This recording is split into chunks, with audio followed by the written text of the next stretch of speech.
ಅತ್ತೆ ಅತ್ತೆ ಏನವ? ಅಲ್ಲ ಅತ್ತೆ, ಯಾರಿಗೆ ಫೋನ್ ಮಾಡ್ತಾ ಇದ್ದೀರಾ ಅವಾಗಿಂದ?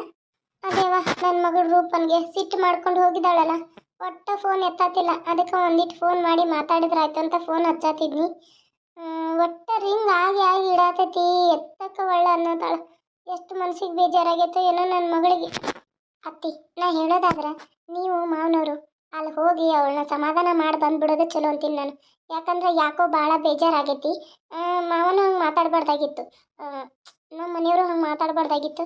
ಅವಳು ಅನ್ನೋದು ಅಂದ್ಲು, ನನಗೆ ಅಂದಿದ್ದಾಳೆ ನನಗೆ ಸಿಟ್ಟು ಬರಲಿಲ್ಲ. ಆದರೆ ಇವ್ರು ಸಿಟ್ಟು ಮಾಡ್ಕೊಂಡ್ರಲ್ಲ, ಹಂಗಾಗಿ ಅವ್ಳಿಗೆ ಒಂದು ಸ್ವಲ್ಪ ಇದಾಗಿದೆ, ಬೇಜಾರಾಗಿದೆ. ಒಂದ್ಸಲ ನೀವು ಮಾವನವರು ಇವರು ಹೋಗಿ ಬಂದ್ಬಿಡಿ ಅತ್ತೆ. ಹೌದವ, ನೀನು ಹೇಳೋದು ಸರಿನಾ ಐತಿ. ನಾವು ಒಂಚೂರು ಅಲ್ಲಿ ಹೋಗಿ ಬಂದ್ಬಿಡ್ತೀವಿ. ಅಂದಂಗೆ ನೀ ಬಂದದ್ದು ಅದಕ್ಕಿಲ್ಲಿ?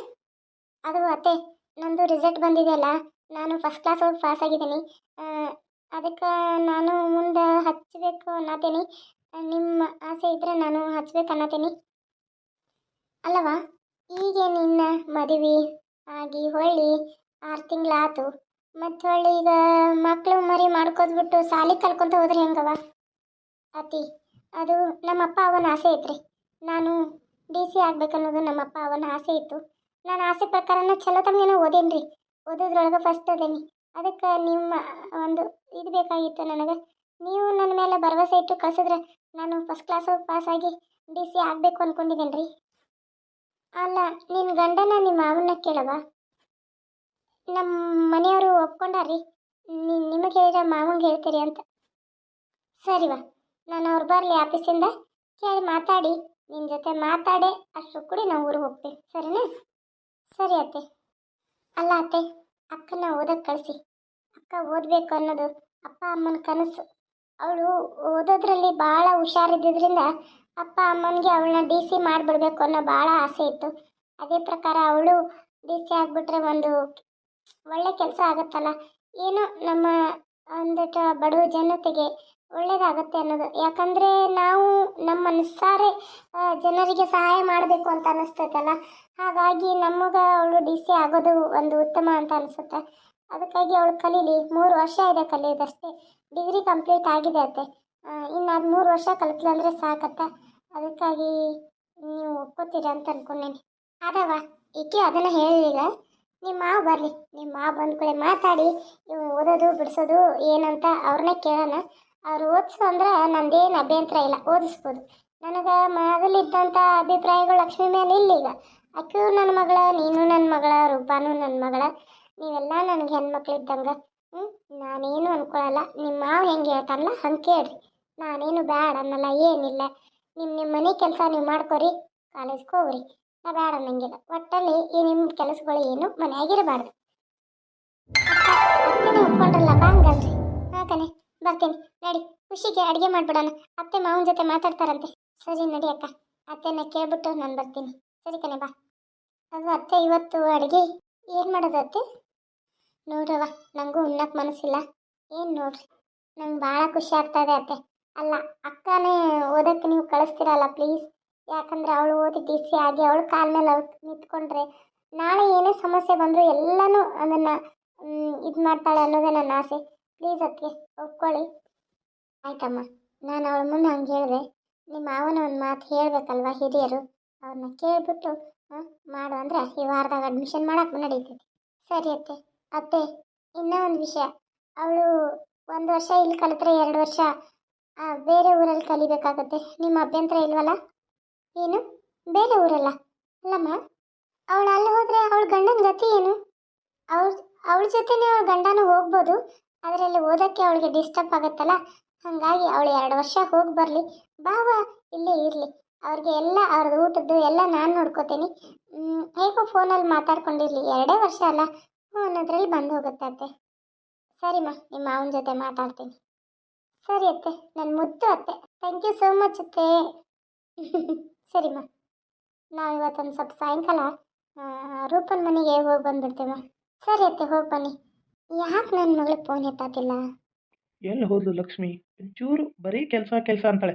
ಗಂಡನ ಒಂಚೂರು ಯೋಚನೆನೇ ಇಲ್ಲ ಇವಳಿಗೆ. ಮೊದಲೆಲ್ಲ ರೀ ರೀ ರೀ ಅಂತ ನನ್ನ ಹಿಂದೆ ಸುತ್ತಾಡ್ತಾ ಇದ್ಲು. ಈಗ ನನಗೆ ಅವಳು ಬೇಕಾದಾಗ ನನ್ನ ಕೈಗೆ ಸಿಗ್ತಾ ಇಲ್ಲ. ಏನು ಮಾಡೋದು? ಏನು ಯೋಚನೆ ಮಾಡ್ತಾ ಇದ್ದಾರೆ ಇವರು? ಸೀರಿಯಸ್ ಆಗಿ ಯೋಚನೆ ಮಾಡ್ಕೊಂಡಿರ್ತಾರೆ. ನಾನು ಬಂದರೂ ಗೊತ್ತಾಗ್ತಾ ಇರಲಿಲ್ಲ, ಇಷ್ಟು ಸೀರಿಯಸ್ ಆಗಿ ಏನು ಯೋಚನೆ ಮಾಡ್ತಾರ? ರೀ ರೀ ಏನಮ್ಮ ತಾಯಿ ಹಾಂ ಭಾಳ ಬಿಸಿ ಆಗಿಬಿಟ್ಟಿದೆಯಲ್ಲ, ಗಂಡನಕ್ಕಿಂತ ನಿನ್ನ ಕೆಲಸನೇ ಮುಖ್ಯ ಆಗ್ಬಿಟ್ಟಿದೆ. ಅಯ್ಯೋ ಇಲ್ಲ ರೀ, ಕೆಲಸ ಅಲ್ಲ, ನಂದು ಯೋಚನೆನೇ ಬೇರೆ ಇತ್ತು. ಅತ್ತೆ ಜೊತೆ ಮಾತಾಡಕ್ಕೆ ಹೋಗಿದ್ದೆ ನಾ, ಗೊತ್ತಾ? ಏನು ಯೋಚನೆ ಬಾಯಿಲಿ ಹೇಳುವಂತೆ. ಇಲ್ಲೇ ಕುಂದ್ರ ಬಾ. ಇಷ್ಟು ಥಂಡಿ ಐತಿ ಈಗ, ಏನು ಚಳಿ ಬಿಟ್ಟಿದೆಯಪ್ಪ. ಇಲ್ಲೇ ನನ್ನ ಹತ್ರ ಬೆಚ್ಚಗೆ ಕೂತ್ಕೋ. ನಂಗೋ ಈ ಚಳಿಲಿ ನೀನು ಪಕ್ಕದಲ್ಲಿ ಇರಬೇಕು ಅಂತ ಅನಿಸುತ್ತೆ. ಛೀ, ಏನು ಮಾತಾಡ್ತೀರಾ? ನಾಚಿಕೆನೇ ಇಲ್ಲ. ಭಾಳ ಪೋಲಿ ಇದ್ದೀರಪ್ಪ ನೀವು. ನನಗಿಷ್ಟೊಂದು ನೀವು ಪೋಲಿ ಇದ್ದೀರಾ ಅಂತ ಗೊತ್ತೇ ಇರಲಿಲ್ಲ. ಅವಾಗೆಲ್ಲ ನಾನು ದೂರ ತಳ್ಳುವಾಗ ನಾನು ಬೇಕು ಅಂತ ಅನಿಸ್ಲಿಲ್ವಾ ನಿಮಗೆ? ನೋಡು ಮತ್ತೆ ನೀನು ಅವಾಗಿನ ವಿಷಯ ಎತ್ತೋದಾದ್ರೆ ನನ್ನ ಜೊತೆ ಮಾತಾಡಲಿಕ್ಕೆ ಹೋಗ್ಬೇಡ. ಇಲ್ಲಿ ನೋಡ್ರಿ ರೀ, ನೋಡ್ರಿ. ಹೇಳು. ಹಾಗೆ ಸುಮ್ಮನೆ ತಮಾಷೆ ಮಾಡಿದೆ. ಅದೇನು ಮಾತಾಡಕ್ಕೆ ಹೋಗಿದ್ದೆ ಗೊತ್ತಾ ನನ್ನ ಅತ್ತೆ ಜೊತೆ? ಅದೇನಂದರೆ, ನಾವು ಓದೋದ್ರ ಬಗ್ಗೆ ವಿಚಾರ ಮಾಡ್ತಾ ಇದ್ದೀನಿ ರೀ. ನಿಮ್ಮ ಮುಂದೆ ಹೇಳಿದ್ನಲ್ಲ. ಓದಲ್ಲ, ಯಾರು ಬೇಡ ಅಂದಾರೆ? ಅದು ರೀ, ಓದೋಕತ್ರೆ ನಾನು 2 ವರ್ಷ ಬೇರೆ ಊರಿಗೆ ಹೋಗಿ ಓದಬೇಕು ರೀ. ಇಲ್ಲಿ ಅಲ್ಲ, ಅದು ಇಲ್ಲಿ ಕಲಿಯೋದಿಲ್ಲ. ನಾನು ಬೇರೆ ಊರಿಗೆ 2 ವರ್ಷ ಹೋಗಬೇಕು ರೀ. ಬೇರೆ ಊರ್ಗ? ಬೇರೆ ಊರಿಗೆ ಹೋದ್ರೆ ಇವಳು ಹೇಗಪ್ಪ ಬಿಟ್ಟಿರಲಿ? ನಂಗೆ ಇವಳನ್ನ ಬಿಟ್ಟು ಒಂದು ಕ್ಷಣನೂ ಇರೋಕ್ಕಾಗಲ್ಲ. ಇವಳು ನೋಡಿದ್ರೆ ಬೇರೆ ಊರಿಗೆ ಹೋಗ್ತೀನಿ ಅಂತಾಳೆ. ಭಾಳ ಹಚ್ಕೊಂಡ್ಬಿಟ್ಟಿದ್ದೀನಿ. ಇವಾಗ ಇವಳನ್ನ ಬಿಟ್ಟಿರೋದಂದ್ರೆ ಆಗ್ತಾಯಿಲ್ಲ. ಇಲ್ಲ ಅಂದರೆ ಇವಳು ಕೋಪ. ಏನು ಮಾಡಲಿ? ಏನು ಯೋಚನೆ ಮಾಡ್ತಾ ಇದ್ದಾರೆ ಇವರು? ನಾನು ಕಳಿಸ್ಬೇಕು ಅನ್ನೋ ಥರ, ಬೇಡ ಅನ್ನೋ ಥರ ರೀ? ಏನಮ್ಮ?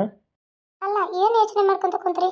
ಅದು ಅದು 2 ವರ್ಷ ಅಂದರೆ ಲಕ್ಷ್ಮಿ, ಅದು ಹೇಗೆ ಬಿಟ್ಟಿರೋದು ನಿನ್ನ? ಅಲ್ಲ ರೀ, ಇಷ್ಟು ವರ್ಷ ಮದುವೆ ಆಗದೆ ಇದ್ರಂತೆ. ನಾನು ಇವಾಗ ಬಂದು 6 ತಿಂಗಳಾಯಿತು. ಅಷ್ಟರಲ್ಲಿ ನಾನು ಹಚ್ಕೊಂಡಿದ್ದು ನೀವೀಗ 2 ತಿಂಗಳು ಆಯ್ತಪ್ಪ. ಅಂಥದ್ರಲ್ಲಿ ನೀವು ನನ್ನನ್ನು ಬಿಟ್ಟಿರೋದು ಯೋಚನೆ ಮಾಡ್ತಾ ಇದ್ರಲ್ಲ. ನಾವೇನು ಹುಡ್ತಾನೆ ಕೂಡಿ ಇರೋ ಹಾಗೆ. ನೋಡಿ, ಏನು 2 ವರ್ಷ ಅನುರಾಗ್ ಬರುತ್ತೆ.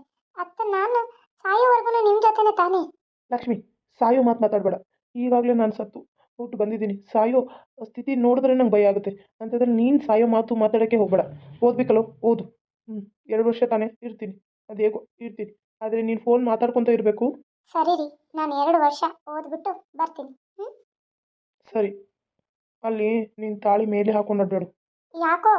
ನಿಂಗೆ ಮದುವೆ ಆಗಿದೆ ಅಂತ ಗೊತ್ತಾಗಬೇಕಲ್ಲ. ನೀನು ಓದೋಕೆ ಹೋಗಿದ್ಯಾ ಅಂತ ತಿಳ್ಕೊಂಡು ಯಾರು ಹುಡುಗರು ನೀನು ಪ್ರಪೋಸ್ ಮಾಡಿದ್ರೆ? ಪ್ರಪೋಸ್ ಮಾಡೋಷ್ಟು ಸುಂದ್ರಿ ನಾನಲ್ಲ ರೀ. ನೀವು ಒಪ್ಕೊಂಡಿರೋದೇ ಹೆಚ್ಚಿಂದ ನಂದು. ಅಂಥದ್ರಲ್ಲಿ ನನ್ನ ಯಾರು ಪ್ರಪೋಸ್ ಮಾಡಬೇಕು? ನನ್ನ ತಾಳಿ ಕಾಲುಂಗುರ ನಾನು ಯಾವತ್ತೂ ನನ್ನ ಹಣೆ ಮೇಲೆ ಕುಂಕುಮ, ಕತ್ತಲ್ಲಿ ತಾಳಿ ನಾನು ಸತ್ತಾಗಲೇ ತೆಗಿಬೇಕು. ಅಲ್ಲಿವರೆಗೂ ನಾನು ತೆಗಿಯೋಕ್ಕಾಗಲ್ಲ. ಅದು ಅಲ್ಲೇ ಇರುತ್ತೆ. ನಾನು ಯಾವಾಗ ಸಾಯ್ತೇನೋ ಅದು ಆವಾಗಲೇ ತೆಗಿಯೋದು ರೀ. ಅಲ್ಲಿವರೆಗೂ ನಾನು ತೆಗಿಯೋದೇ ಇಲ್ಲ. ನಾನು ಒಂದು ಸಲ ಕುತ್ತಿಗೆಗೆ ತಾಳಿ, ಕಾಲುಂಗುರ, ಹಣೆ ಮೇಲೆ ಕುಂಕುಮ ಬಂದಮೇಲೆ ಇದನ್ನು ನಾನು ಕಳ್ಕೊಳ್ಳೋಕೆ ಯಾವತ್ತೂ ಇಷ್ಟಪಡಲ್ಲ. ಅದನ್ನು ತೆಗೆದಿಡೋಕ್ಕೂ ಇಷ್ಟಪಡಲ್ಲ. ಅದು ಯಾವತ್ತೂ ನನ್ನ ಕುತ್ತಿಗೆಲಿ ಇದ್ದೇ ಇರುತ್ತೆ. ಆದರೆ ಒಂದು ವಿಷಯ ರೀ, ಏನು? ಹೆಣ್ಮಕ್ಳು ಯಾವಾಗಲೂ ತಾಳಿನ ತೋರಿಸ್ಕೊಂಡು ಅಡ್ಡಾಡಬಾರ್ದಂತೆ. ನೋಡಿ, ನನ್ನ ಕತ್ತಲ್ಲಿ ತಾಳಿ ಇದೆ, ನನ್ನ ಕತ್ತಲ್ಲಿ ದೃಷ್ಟಿ ಆಗ್ಬಿಡುತ್ತಂತೆ. ಆವಾಗ ಗಂಡ ಹೆಂಡತಿ ಪ್ರೀತಿಗೆ ದೃಷ್ಟಿ ಬಿದ್ದುಬಿಡುತ್ತೆ. ಅದಕ್ಕಾಗಿ ಹೆಣ್ಮಕ್ಳು ಯಾವಾಗಲೂ ಅವ್ರ ಎದೆಯಲ್ಲಿ ಆ ತಾಳಿನ ಬಚ್ಚಿಟ್ಕೊಂಡಿರ್ತಾರೆ. ಅಂದರೆ ಅಲ್ಲಿ ಸುರಕ್ಷಿತವಾಗಿರುತ್ತೆ ಅಂತ. ಯಾವಾಗಲೂ ಬಟ್ಟೆ ಒಳಗಡೆ, ನಾವು ಕತ್ತು ಒಳಗಡೆನೇ ಇಟ್ಕೋಬೇಕು ಅದನ್ನು ಬಿಟ್ಟು ಹೀಗೆ ನಾವು ಹೊರಗಡೆ ಹಾಕ್ಕೊಂಡು ತೋರಿಸ್ಕೋಕತ್ರೆ ತಾಳಿ ಚೆನ್ನಾಗಿದೆ ಅಂತ ಬೇರೆಯವ್ರು ಅಂದ್ರೂ ದೃಷ್ಟಿ ಬಿದ್ದುಬಿಡುತ್ತಂತೆ. ನಿನ್ನ ಮದುವೆ ಆಗಿದೆಯಾ ಅಂತ ಕಣ್ಣು ದೃಷ್ಟಿಲೇ ಆ ತಾಳಿ ನೋಡ್ತಾ ಇದ್ರೂ ದೃಷ್ಟಿ ಬಿದ್ದುಬಿಡುತ್ತಂತೆ. ಯಾವತ್ತು ಹೆಣ್ಮಕ್ಳು ತಾಳಿನ ಮೇಲೆ ಹಾಕ್ಕೊಂಡು ವಯ್ಯಾರ ಮಾಡೋ ಬದಲಿ ಅದನ್ನು ಒಳಗಡೆ ಇಟ್ಕೊಂಡು ಪೂಜೆ ಮಾಡ್ಬೇಕನ್ನೋದೇ ಈ ಹೆಣ್ಮಕ್ಳ ಸಂಸ್ಕಾರ ರೀ. ಎಷ್ಟೊಂದು ತಿಳ್ಕೊಂಡಿದ್ಯಾ? ಸರಿ, ನೀನು ಓದು. ನಿನ್ನ ಒಂದು ಇದಕ್ಕೆ ನಾನು ಬೇಡ ಅನ್ನಲ್ಲ, ಓದು. ರೀ, ನಾನು ನಿಮ್ಮನ್ನು ಇವತ್ತು ಹೊರಗಡೆ ಹೋಗೋಣ. ಅಲ್ಲಿ ನಾನು ನಿಮ್ಗೊಂದು ವಿಷಯ ಹೇಳಬೇಕು ರೀ. ನನ್ನ ಜೀವನದಲ್ಲಿ ಇರೋ ಸತ್ಯಗಳನ್ನೆಲ್ಲ ನಾನು ನಿಮ್ಗೆ ಹೇಳಬೇಕು. ಆವಾಗಲೇ ನನ್ನ ಮನಸ್ಸಿಗೆ ಒಂದು ಸ್ವಲ್ಪ ಸಮಾಧಾನ. ಏನದು? ಇವತ್ತು ಹೊರಗಡೆ ಹೋಗ್ತೀವಲ್ಲ, ಅಲ್ಲೇ ಹೇಳ್ತೇನೆ ರೀ.